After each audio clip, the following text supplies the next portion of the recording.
देखिए बेटा, हमारा टॉपिक चल रहा था सरयू गद्य खंड का अध्याय 16 शिरीष के फूल। अब तक हमने आपको बताया कि लेखक ने शिरीष का परिचय दिया और शिरीष के प्रति उनका लगाव क्यों है ये कारण बताया। उन्होंने ये भी बताया कि शिरीष का सब कुछ कॉमन नहीं, कुछ चीज़ कठोर भी होती है। इसके माध्यम से उन्होंने ये भी बताने का प्रयास किया कि शिरीष जो है ये हर प्रकार की मुसीबत को झेल करके और तब भी ये हरा भरा रहता है। इससे मनुष्य की जो जिजीविषा शक्ति है, विपरीत परिस्थितियों में भी जीने की जो इच्छा शक्ति है, उसको भी लेखक ने जो है बताने का प्रयास किया। लेखक कहते हैं कि कई बार मुझे मालूम होता है कि यह शिरीष एक अद्भुत अवधूत है। दुख हो या सुख हो, वह हार नहीं मानता है। न किसी उधो को लेना न माधो को देना। कहने का मतलब यह है कि किसी भी परिस्थिति में यह हरा भरा बना रहता है, न किसी परिस्थिति का इसके ऊपर कोई विपरीत असर पड़ता है। जब धरती और आसमान जलते रहते हैं तब भी यह हजरत न जाने कहाँ से जो है अपने लिए रस खींचते रहते हैं। मौज में आठों याम, याम कहते हैं प्रहर को। प्रहर मैंने आपको पहले भी बताया कि प्रहर का मतलब होता है 3 घंटे का समय। 24 घंटे में 8 प्रहर होते हैं। याम यानी प्रहर। तो आठों याम यह है जो है मस्त रहते हैं। लेखक कहते हैं कि एक वनस्पति शास्त्री ने मुझे बताया था कि ये उस श्रेणी का पेड़ है जो वायुमंडल में से अपना रस खींचते हैं। जरूर खींचता होगा, लेखक कहते हैं जरूर खींचता होगा ये, नहीं तो भयंकर लू के समय इसमें इतने कोमल तंतु कहाँ से आते। इतना कोमल तंतु जाल और ऐसे सुकुमार केसर को ये भला कैसे उगा सकता था। अवधूतों के मुंह से ही संसार की सबसे सरस रचनाएं निकली हैं। अवधूत वो होता है जिसके ऊपर किसी भी प्रकार की विषम परिस्थिति का कोई असर नहीं पड़ता।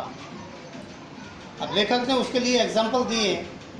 कालिदास का एग्जाम्पल दिया है, उसके ऊपर विपरीत परिस्थितियों का असर नहीं पड़ा। कबीरदास जी के ऊपर कबीरदास जी का एग्जाम्पल दिया है, उनके ऊपर भी विपरीत परिस्थितियों का कोई असर नहीं पड़ा।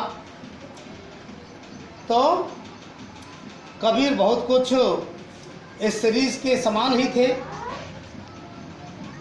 तो मस्त और बेपरवाह पर सरस और मादक थे। कालिदास भी जरूर अनासक्ति योगी जो है रहे होंगे। लेखक कहते हैं शिरीष के फूल फकड़ाना मस्ती से ही उपज सकते हैं और मेघदूत का काव्य उसी प्रकार के अनासक्त अनावल उन्मुक्त हृदय में उमड़ सकता है। मेघदूत काव्य की रचना की थी कालिदास जी ने। जो है कालिदास जी भी वही फक्कड़ थे, घर छोड़ करके चले गए थे, लेकिन हृदय सरस था, मादक था, तभी तो मेघदूत जैसे काव्य की रचना हुई। जो कभी अनासक्त नहीं रह सका, जो फक्कड़ नहीं बन सका, जो किए कराए का लेखा जोखा करने में ही उलझ गया, वह भी क्या कवि है। मैंने ये रचना की, वो रचना की, इसी के लेखे जोखे में उलझ गए, वो कवि नहीं है। कवि वही है सच्चा जो फक्कड़ है, जो जिसे किसी प्रकार की विषम परिस्थितियों का कोई असर नहीं होता। कहते हैं कर्नाट राज की प्रिया विज्जिका देवी ने गर्वपूर्वक कहा था।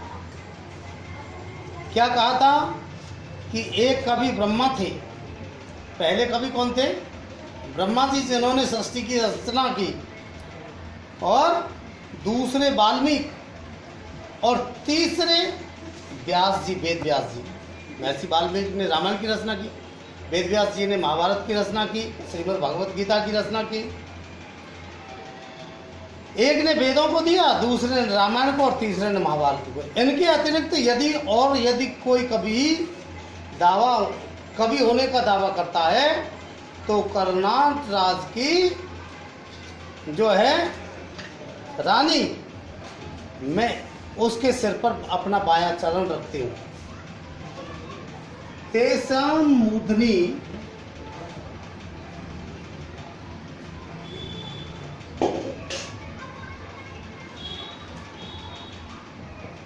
तेसाम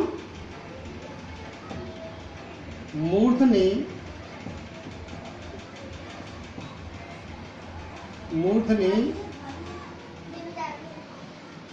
ददामि वाम चरणम, ददामि वाम चरणम कर्णाट राजप्रिया, कर्णाट राजप्रिया, अर्थात मैं कर्णाट राज की राजप्रिया ऐसे उन कवियों की जो है सिर पर अपना बायां चरण रखती हूँ।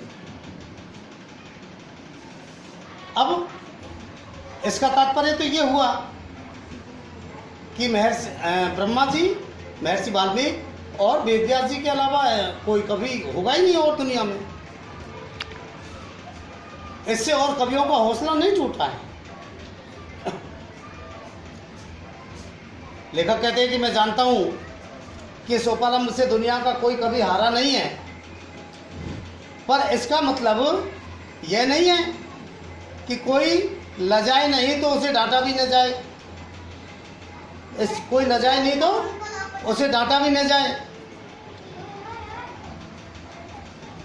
इसका मतलब ये नहीं है कि कोई कभी अगर इससे भाई इसका कोई तात्पर्य है, इसका तात्पर्य यह है कि इतनी महानता जो व्यक्ति रखता है वही सच्चे कवि हृदय को प्राप्त कर सकता है। और मैं कहता हूँ, कभी लेखक कहते, मैं कहता हूँ कि कवि बनना है मेरे दोस्तों तो फक्कड़ जरूर बनिए, फक्कड़ाना मस्ती जरूर लीजिए, सीरीज की मस्ती की ओर देखो। लेकिन अनुभव ने, लेखक कहते हैं, लेकिन अनुभव ने मुझे बताया है कि कोई किसी की नहीं सुनता है, मरने दो। कालिदास वजन ठीक रख सकते थे क्योंकि वे अनासक्त योगी की स्थिर प्रज्ञता और विदग्ध प्रेमी का हृदय प्राप्त कर चुके थे। वही अनासक्त योगी भी वो हो चुके थे, उन्हें आसक्ति नहीं रही, परिवार में गृहस्थ में किसी प्रकार की कोई आसक्ति नहीं रही।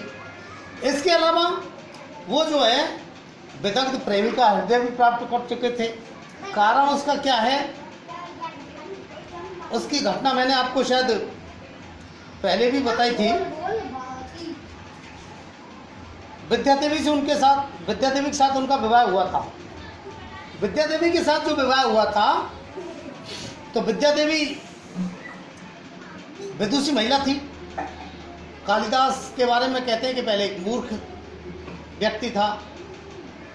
कुछ पंडित जो है मूक शास्त्रार्थ करके और इनका विवाह करवा लाए।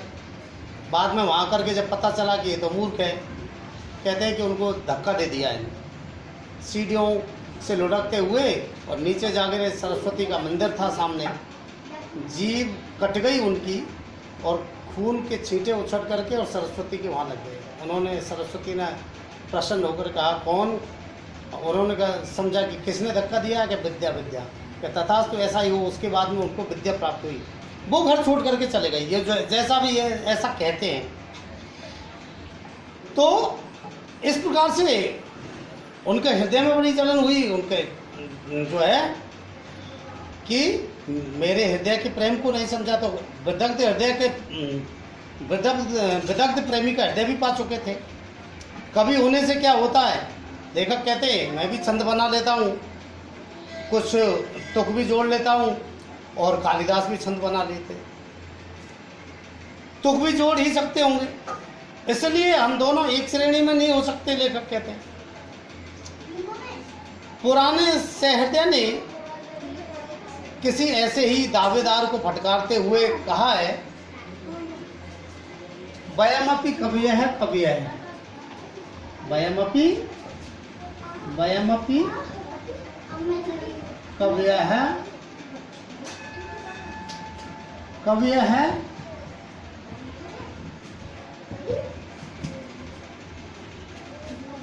कवयस्ते